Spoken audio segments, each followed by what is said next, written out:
On a cool spring morning in Jerusalem about 2,000 years ago, the city would have been bustling with activity because the Passover was near.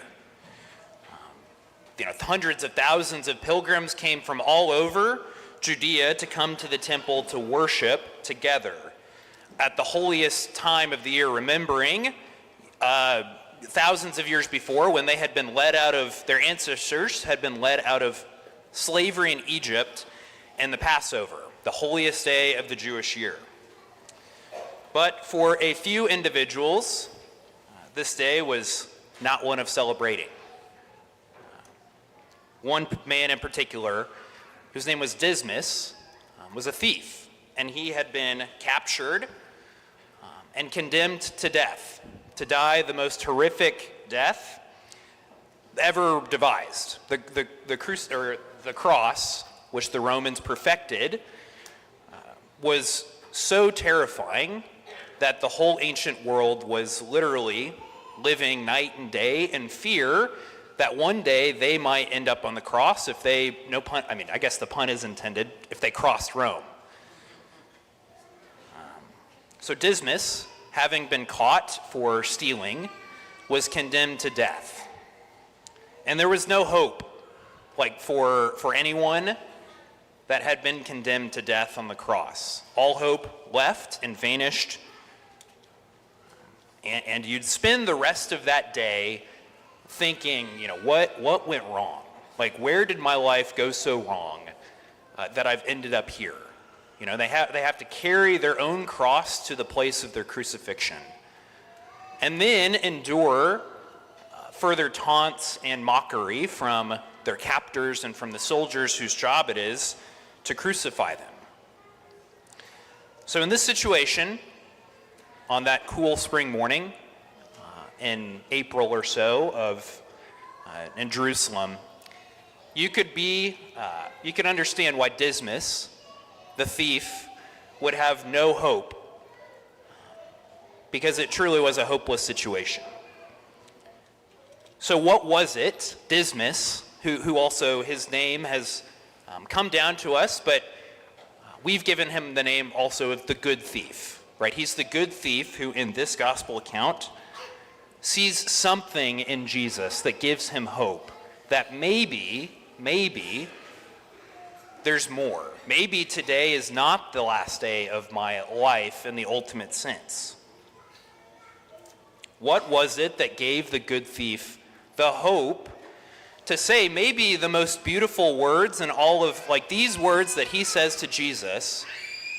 I tear up every time that I hear this gospel read at Mass or when I pray with it, because it's so strikingly to the point. Jesus, remember me when you come into your kingdom. How can he have the hope to say that when he's hanging in agony on the cross? So he would have been present as well when Jesus, one of the three, the good thief, the bad thief, and Jesus, condemned to death to die on the cross. He would have been present that whole morning, seeing the things that were happening to Jesus. Right? He would have seen when Jesus was scourged. After he was scourged, he was clothed in a purple cloak, which was a mockery that Pilate commanded that Jesus have to endure, because purple was the symbol of royalty in the ancient world. So he clothed him in a purple cloak. After his interrogation of Jesus, "Are you a king? You are the king of the Jews." He would have seen the crown of thorns that Jesus was crowned with. Obviously, another mockery of which the Jews had placed on Jesus, that this man is trying to be a king in place of Caesar. Dismas, the good thief, would have also, as he was hanging next to Jesus on the cross, seen the sign right next to, above Jesus' head, Jesus the Nazarene, the King of the Jews. All those things put together wouldn't quite give someone hope. The Romans mocked everyone that they crucified. So those things put together don't quite get to the point where Dismas would have the hope to say what he did. But those things combined with what Jesus had just said on the cross, he says 7 things from the cross. And the first thing that he says is really the gospel message in its bare bones fashion. Right? As Jesus is suffering and he's enduring the mockery of his own people and of the Romans, right, he says, "Father, forgive them, for they do not know what they're doing."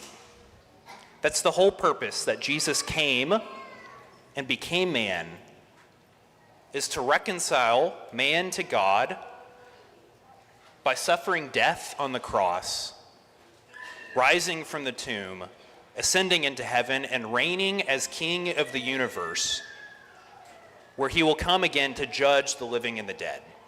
Right? This message that Jesus says, his first word on the cross, "Father, forgive them, they do not know what they're doing." Right? He came for the forgiveness of sins. He came to forgive you and me and everyone else who's ever lived from a life of total alienation and separation from God. And when Dismas, the good thief, hears this, "Father, forgive them, they do not know what they're doing," combined with all these signs that he's been seeing all day, his heart was converted right then and there. Right? That gives him the hope that this man knows God in a way that no one else around here does. This man, who's right next to me, must be who he says he is. He must be the Son of God and the King of the Jews.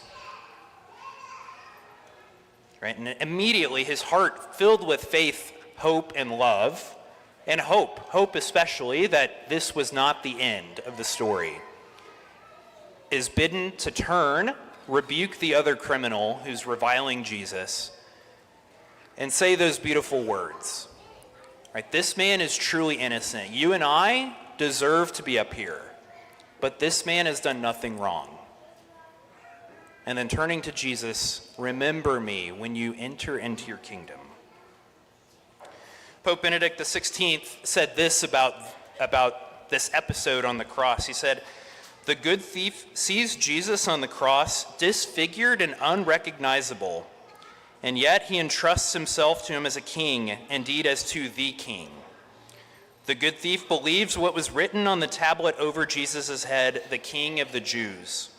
He believed and entrusted himself, and for this reason he was already immediately in the today of God, in paradise, because paradise is this, being with Jesus, being with God. Even in this place of tremendous hopelessness and suffering, the good thief is able, through an increase of faith and hope and love, see Jesus for who he really is, even though he's been totally disfigured and marred beyond all recognition. He's able to see him as the Son of God, the King, who he should entrust his entire life to. For each one of us, the good thief, Saint Dismas, he is our model for hope. Right? It's no secret that each one of us will face trials and difficulties and tribulations in our life. Some more than others. It's not a game of comparison, of course. Okay, but each one of us will be carrying our cross, seen and unseen, in ways known only to God and to ourselves. Right? Each one of us will face failure and pain and suffering like Dismas did. And he's the great model of hope because he shows us that there truly never is a moment where God is not present in our suffering and where we can't find hope in him. Right? God, who became man and endured suffering with us, that's what the meaning of compassion is, to suffer with. The Latin meaning of the word is to suffer with. Right? We have a king who's not afraid to enter into the muck and the mire of our daily lives where we seem stuck and alone and isolated, to show us that we are not alone, to not be afraid. And those words that the good thief finds in his heart the courage to say, Lord, remember me when you enter into your kingdom. Jesus, remember me. Right? Isn't that the cry of our hearts at every moment of every day? Right? To remember me.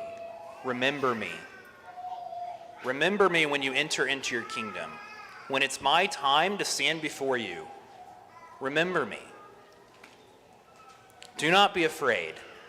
John Paul II would constantly repeat that. Do not be afraid. Right? The Lord is near, and he is a king. He can be both at the same time. A king who comes near to us to bring us to himself.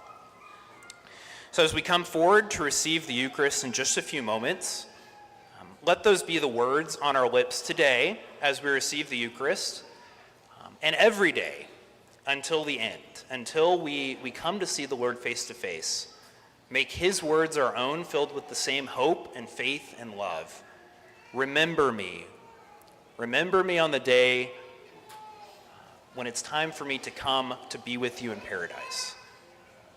Let us hold on to that hope and see in the Lord a good king who loves us and knows us and wants us to be with him.